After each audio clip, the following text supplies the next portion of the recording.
आप विल कितनी भी बार लिख सकते हैं, जो लेटेस्ट होगी वो ही वैलिड होगी, उसके पहले की अपने आप इनवैलिड हो जाती हैं अगर आपने एक से ज्यादा लिखी है तो। Then what is the difference between a living will and a mirror will? अब ये टॉपिक अक्सर कंफ्यूज करता है लोगों को, बट लिविंग विल का एक्चुअली हमारी वसीयत से कोई संबंध नहीं है। पिछले 2 सालों में अनफॉर्चुनेटली हमने बहुत सारे केसेस हॉस्पिटलाइजेशन के देखे हैं, ऑर्गन फेलियर हो गया, ये हो गया, तो कुछ लोग ये बताना चाहते हैं कि अगर मैं कोमा में हूं या मेरी स्थिति ऐसी नहीं है कि मैं अपने से संबंधित डिसीजन खुद ले सकूं, तो इन दैट केस आपको क्या करना है?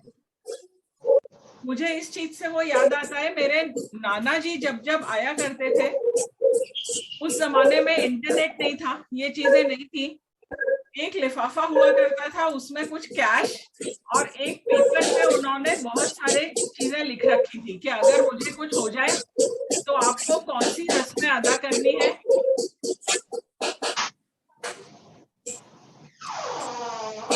एक सेकंड, किस एक ही जगह से आवाज है? हाँ, unless you won't mute everybody, this problem will keep on coming. Sir वो काम नहीं कर रहा है, कुछ टेक्निकल इशू है, मैं इसीलिए एक एक को कर रही हूँ। Sorry, will continue, I think आवाज हो गई है बंद।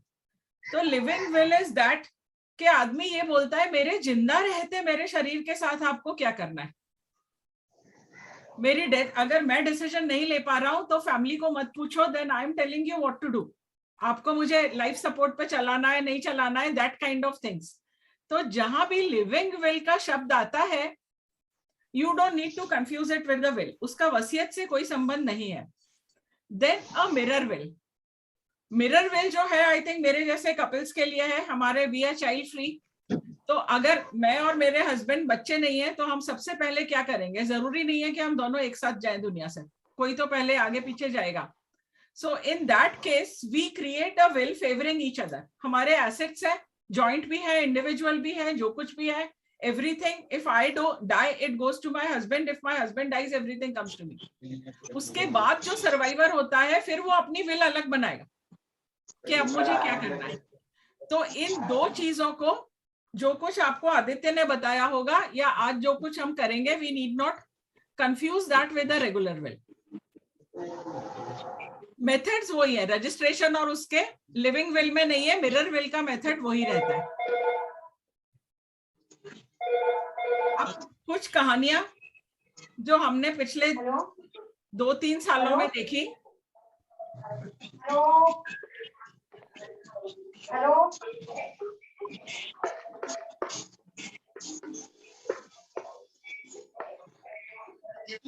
कई लोग जो है वो एक्चुअली अपने परिजनों से जो भी उनके क्लोज थे वो मिल नहीं पाए, दे वर नॉट, क्यों? कोरोना के चक्कर में मिलने दिया ही नहीं जाता था, आप किसी कांच के पीछे से उनको देख सकते थे and then they passed away, तो बात करने का तो सवाल ही नहीं हुआ। जो लोग इस काबिल थे कि फोन पे कम्युनिकेट कर रहे थे, maybe they were sending some messages, talking, but otherwise हम देख नहीं पाए उन लोगों को। तो विल बनाने की अहमियत जो है, सडनली लॉयर्स और इनके पास पिछले 2 सालों में काम बहुत बढ़ गया है। पहले हम एक एज के बाद, अब तो 40 के बाद, 35 के बाद अब हर आदमी बोलने लगा है कि हम अपनी विल बना के रख दें, पता नहीं कब क्या आ जाए, क्यों एज लिमिट नहीं है। और पैंडेमिक एंड हो रहा है, बट कल नया क्या आएगा, सर्कमस्टांसेस क्या बदलेंगी, we don't know, there is a lot of uncertainty. ये 10 मिनट में एंड करने का मैसेज दे रहा है, हमको लॉग इन करना पड़ेगा उसी स्क्रीन से। ओके, ये मिसेस शर्मा है, इनकी हालत ये है, इनके हस्बैंड की डेथ के बाद इनके मिस्टर शर्मा ने इनको अपने सारे बैंक अकाउंट्स में नॉमिनी बनाया हुआ था, इंश्योरेंस पॉलिसीज में नॉमिनी बनाया हुआ था, वो तो इनको मिल गया होगा एसेट्स में, और इन्होंने सोचा कि भाई my wife is the nominee, she is well taken care of, मुझे विल बनाने की जरूरत नहीं है। अब इनके परिवार में इनके 2 बच्चे हैं और इनकी मदर थी शर्मा जी की। अब इनकी डेथ के बाद हिंदू सक्सेशन एक्ट के हिसाब से वाइफ, बच्चे और मदर तीनों जो हैं वो इक्वल पार्टिसिपेंट होते हैं। तो अब क्या हुआ, इनकी मदर और बच्चों ने सक्सेशन सर्टिफिकेट के लिए फाइल किया, कोर्ट ने ये रूलिंग दी कि now she is entitled to 33%, तो मान लो वो 1 करोड़ छोड़ के जा रहे थे, तो अल्टीमेटली इनको 33 लाख ही मिला। जो कुछ भी इनको मिला, that money was not enough to last for a lifetime. तो हुआ क्या, मिसेस शर्मा फिर अपने बच्चों पे डिपेंडेंट हो गई, क्यों, बच्चे अपना शेयर ले गए। तो nomination and will is not the same thing. Legal heirs nominee के ऊपर होते हैं। Nominee is only treated as a trustee by the law. Trustee to hold the account, कल और कोई क्लेमेंट आता है तो नॉमिनी को उसको ट्रांसफर करके पैसे देने पड़ेंगे। तो नॉमिनी बनाना is not the end, but anyway I will tell you 2 ways today जिसके थ्रू आप बिना विल लिखे भी अपनी वाइफ का इंटरेस्ट प्रोटेक्ट कर सकते हैं, in small ways but you can. करने की कोशिश मत करना, वरना बहुत पछताओगे। मुझे अपने पिता की कसम चिताल।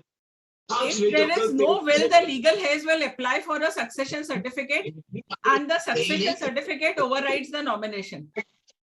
If there is a will, nobody goes to court because will is the final document, and all legal heirs need to abide by that. तो will लिख दी तो फाइनल आपने अपना ठप्पा लगा दिया उस पर।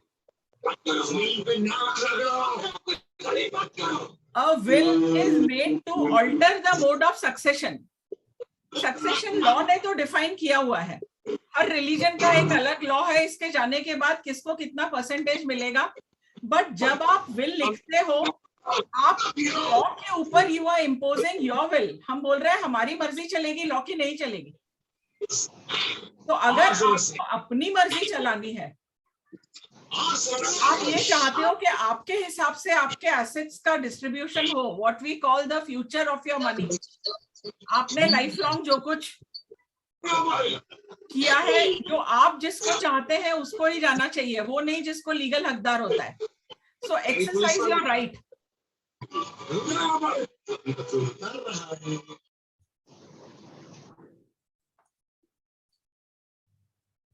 दूसरी कहानी ये देखिए, मिस्टर शेट्टी, ये इनका घर था। उन्होंने अपनी कैश और ज्वेलरी बेटी के नाम कर दी, विल बनाई है प्रॉपर सब कुछ। एक बेटे को दुकान दे दी, दूसरे बेटे को घर दे दिया।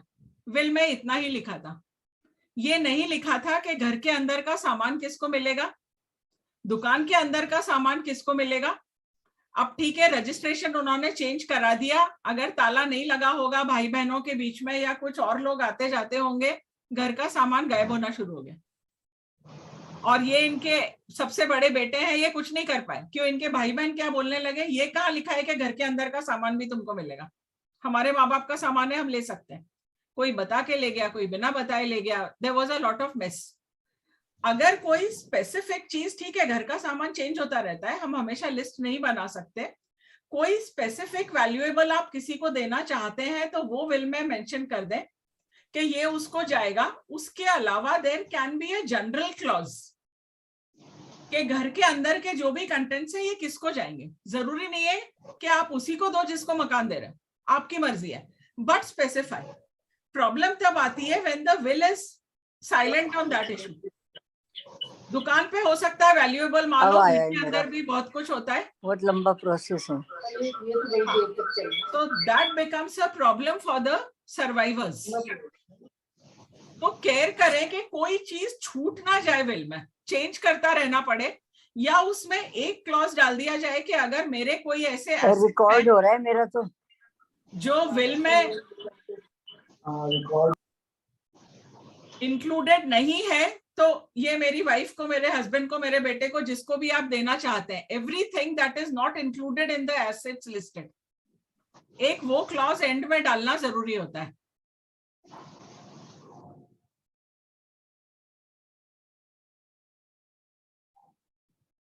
नाउ बैंकर्स, अगर किसी ने कोई लोन लिया हो तो डेटर्स का पहला राइट बनता है डिसीज्ड के एसेट्स पर।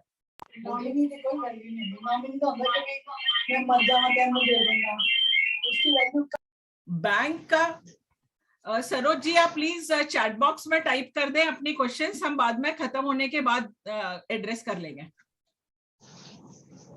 और 4 मिनट में हम लॉग आउट हो जाएंगे। We will have to log in from the same link again. तब तक हम कंटिन्यू कर रहे हैं, सॉरी। इनहेरिटेंस और बैंक लोन, तो अगर आपके लोन लिए हुए हैं या अगर आप बिजनेस में हो जहां और लोगों का क्लेम आपके एसेट्स पे हो सकता है, कल कोई आके बोल सकता है कि मेरा हक बनता था, वो कोर्ट में जाके ऑर्डर ले आएगा तो डेटर्स को मिल जाएगा पहले। तो होता क्या है, मान लो आपने अपने घर के 3 लोगों को 50, 25, 25 दिया हुआ है और डेटर्स आ गए, तो जो कुछ भी डेटर्स का हक बनता है, बैंक का लोन है, वो उनको दे दिया जाएगा। उसके बाद जो बचेगा उसको एग्जीक्यूटर या जो भी है, it will be divided in the same proportion, 50, 25, 25। अब यही गलती जब आप इस तरह से करते हो कि हमने एक को गोल्ड दिया, एक को शेयर्स दिए, एक को घर दिया, एक को दुकान दी, आप सोचते हो हमने सबको कुछ ना कुछ दे दिया, बट प्रैक्टिकली आज आप विल लिख रहे हो, 10 साल बाद, 20 साल बाद, 25 साल बाद इसकी वैल्यू क्या होगी हमको नहीं पता। एप्रिसिएशन रियल एस्टेट का अलग होता है, गोल्ड का अलग होता है, शेयर मार्केट का अलग होता है, कमर्शियल प्रॉपर्टी का अलग होता है। तो जिस दिन आप दुनिया से गए, आपकी फैमिली को मिला, आपस में वो बात नहीं करेंगे एक दूसरे से, तुमको ज्यादा मिल गया, मुझे कम मिला, मेरे साथ ये हुआ।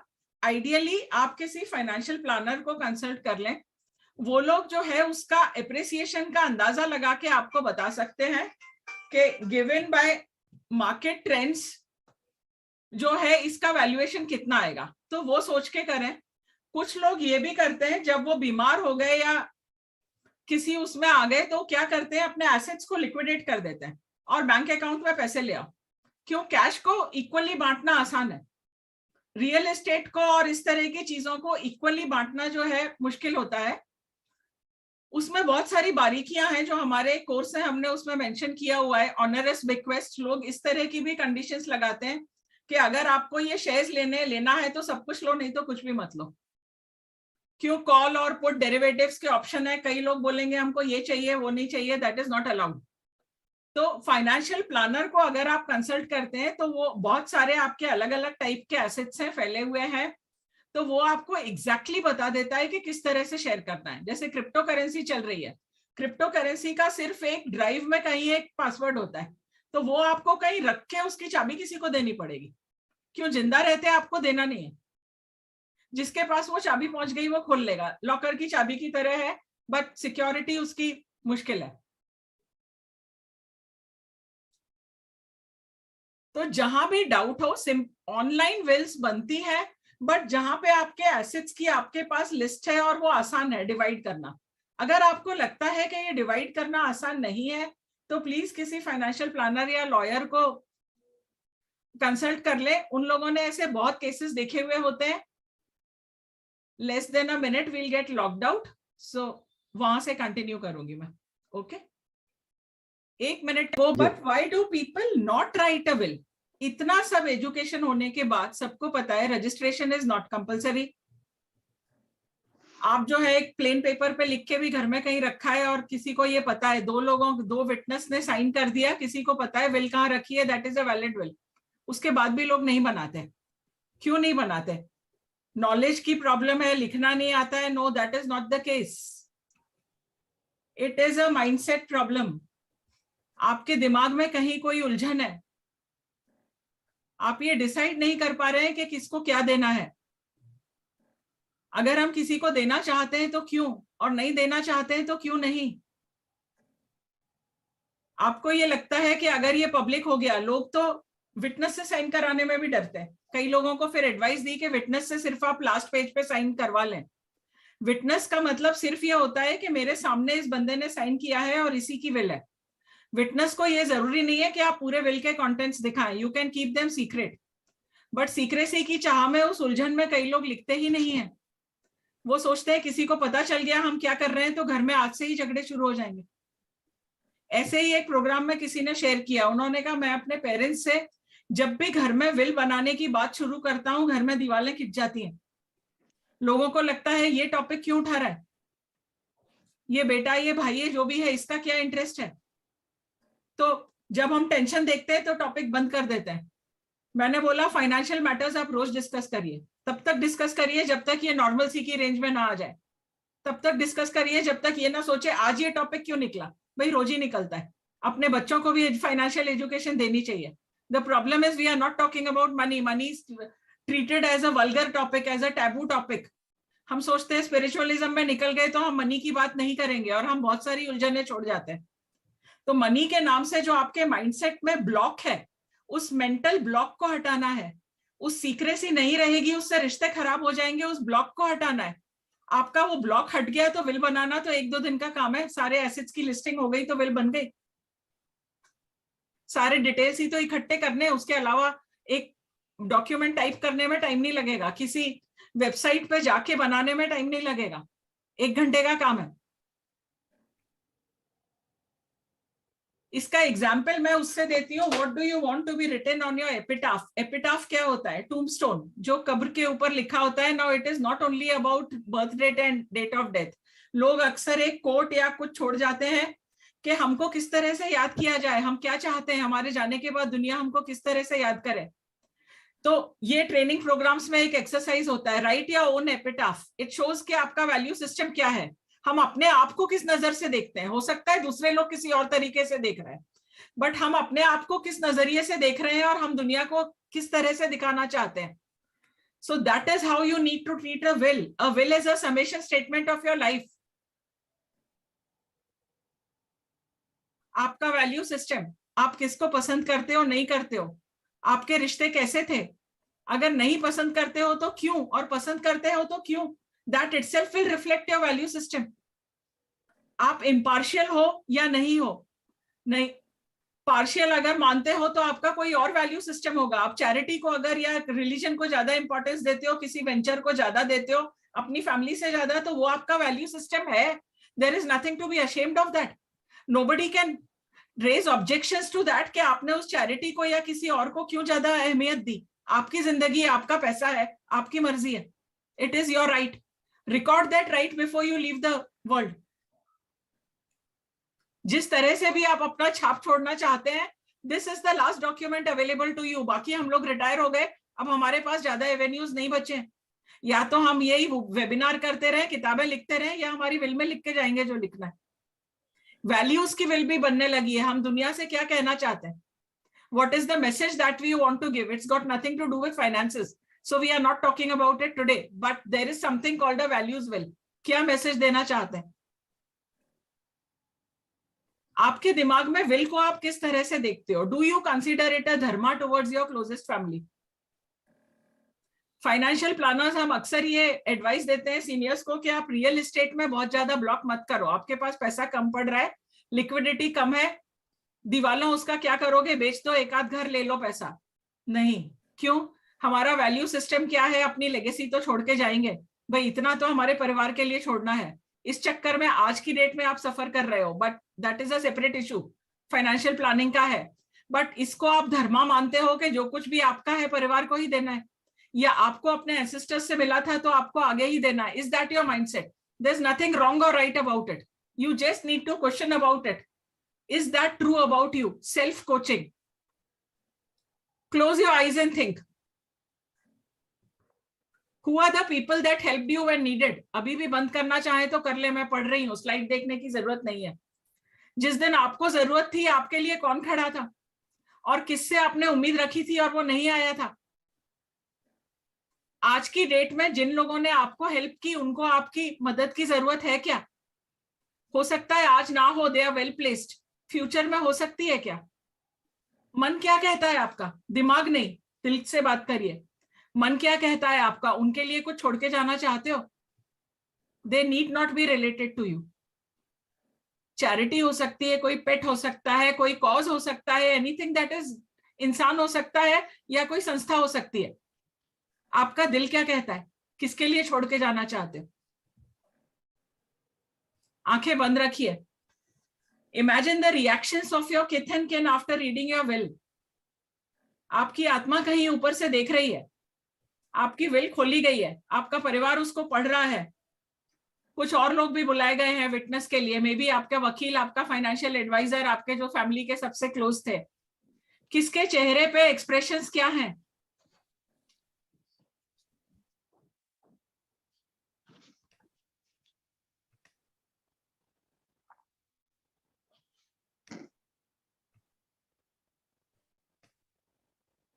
क्या देख रहे हो आप? जो कुछ भी नजर आ रहा है वो अच्छा लग रहा है या अच्छा नहीं लग रहा है? जो सिनारियो आप देख रहे हो, इस सिनारियो को देख के आपके डिसीजन पे कोई इंपैक्ट आएगा क्या? Will that change?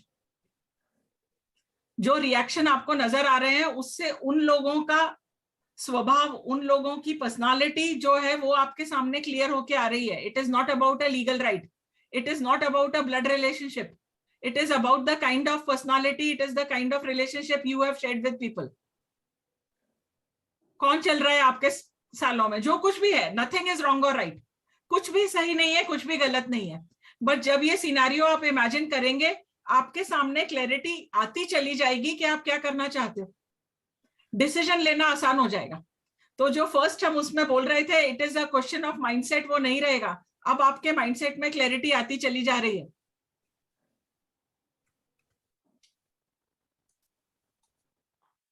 Personal story बताती हूँ आपको. जो फोटोग्राफ आपको दिख रही है, ये मेरी एडॉप्टेड बेटी है. अब दुनिया में नहीं है, 2005 में जा चुकी है. एडॉप्ट किया था हमने इसको, बाहर से खरीद के नहीं लाए थे. पड़ोसी मारते थे इसके. जब ये आई है, इसके रिब्स इंजर्ड थे, इसके पैरों में चोट थी, चल नहीं पाती थी. खाना खिलाते थे हम सिर्फ. फिर हम इसको घर में ले आए, इसको नर्स किया, ठीक किया, कुछ समय तक रही, चली गई. हमारी किस्मत में नहीं थी, बट बहुत प्यार देके गई.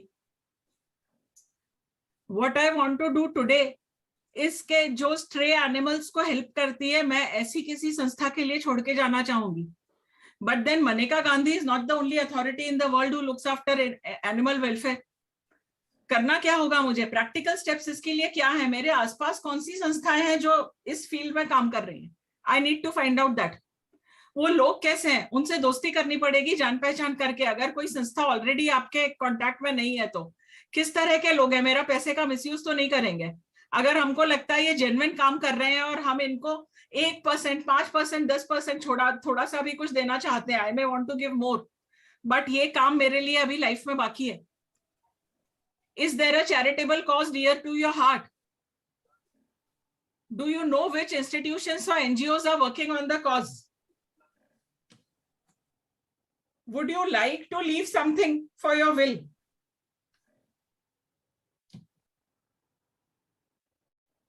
सोचिए, आपके दिमाग में क्लैरिटी आती चली जा रही है.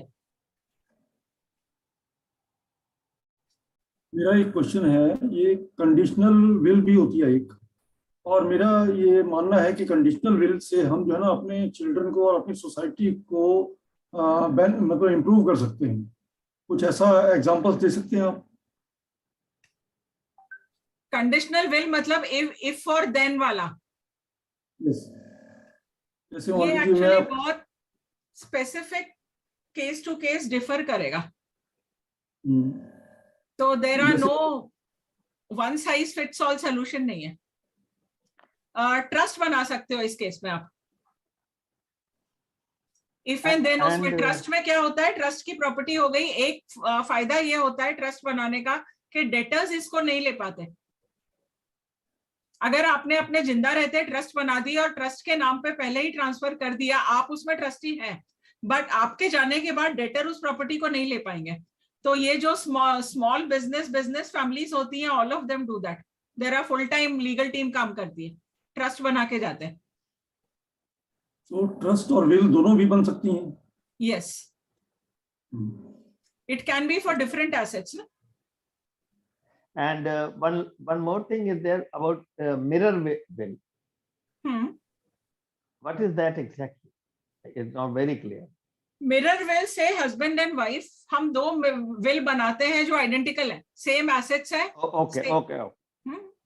If I die, it goes to my husband. If my husband dies, it comes to me. That's all. उसके बाद जो बचता है वो अपनी विल दोबारा बनाएगा. Thank you. तो आपने एक ऑर्गन बॉडी डोनेशन के ऊपर बताया कि विल पे लिखना चाहिए, विल में लिखना चाहिए.